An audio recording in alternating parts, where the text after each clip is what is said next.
मसीह में सभी भाई बहनों को हमारा जय मसीह की। प्रभु का धन्यवाद करते हैं सुंदर समय के लिए कि आज हमारा उपवास का 9वां दिन है। इस 9वें दिन के वचन में परमेश्वर हम सबों को इनकरेज करना चाहता है। आइए उस वचन को निकालेंगे। भजन संहिता 112 उसका 7 और 8 आयत को देखेंगे। वचन में इस प्रकार से लिखा है, वह बुरे समाचार से नहीं डरता, उसका हृदय यहोवा पर भरोसा रखने से स्थिर रहता है। उसका हृदय संभला हुआ है, इसलिए वह ना डरेगा। जो यहोवा पे भरोसा रखते हैं सच में उसका इस हृदय स्थिर है, संभला हुआ है, क्योंकि वो ना डरेगा। मैं इस वचन को देने से पहले मैं आपको एक ऐसी स्त्री के बारे में मैं आपको बताना चाहती हूँ जिसका हृदय में वाकिफ में उसका हृदय यहोवा की ओर से संभला हुआ था।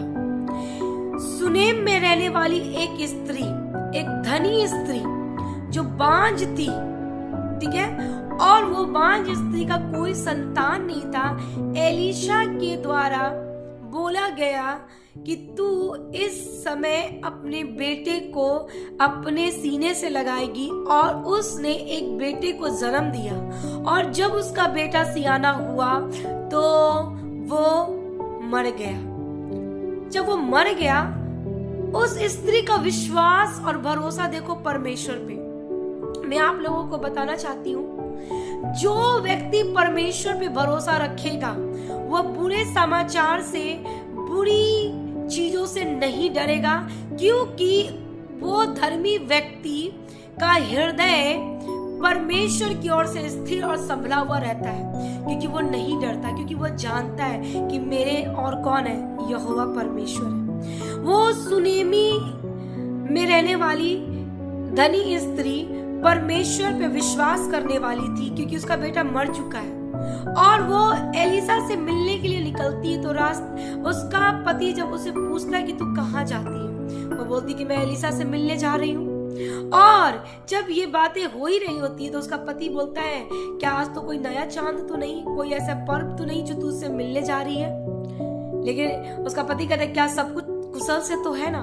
वो स्त्री कहती है, हाँ सब कुछ कुशल से है। चाहे वो स्त्री बोलकर रो सकती है अपने पति को, भावुक होकर, मेरा बेटा मर चुका है, ऐसे हो चुका है, लेकिन वो उस समय वो पूरी ढाढ़स के साथ कहती है, मेरा सब कुछ क्या है, कुशल से है, सब कुछ बढ़िया है। और फिर वो एलिसा से मिलने को चली जाती है। आप सोच सकते हो, किसी के घर में कोई व्यक्ति मर गया है, उसका बेटा मर जाए, किसी का पति मर जाए, वो उस औरत का हाल कैसा होगा।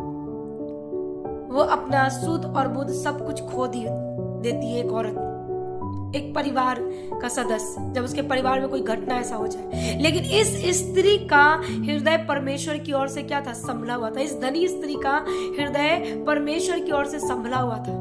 इसी कारण वो अपने पति को ये बोल पाई कि सब कुछ कुशल से है। और इवन जब वो एलिसा के पास भी जाती है तो दंडवत करती है एलिसा के चरणों में, और उसे वो कहती है, क्या तूने मुझे बोलकर धोखा तो नहीं दिया है, अपनी दासी को धोखा मत दे। तो एलिसा सब कुछ समझ जाता है कि इसका बेटा नहीं रहा, और वो एलिसा जाता है और उस स्त्री का विश्वास क्या करता है, इसे फिर से जिला उठाता है उसके बेटे को। हालेलुया।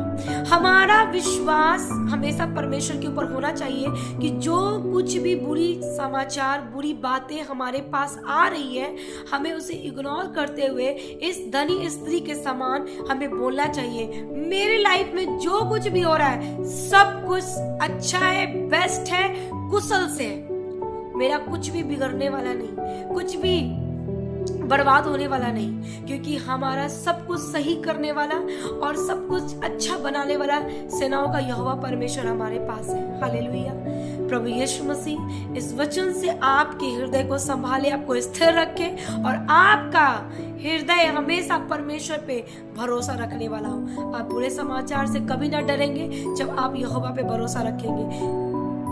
आपको इसके लिए धर्मी बनना पड़ेगा और परमेश्वर पे पूरा भरोसा करना पड़ेगा। हालेलुया। प्रभु यीशु मसीह इस वचन से आप सभी को बहुत आशीष दे। God bless you.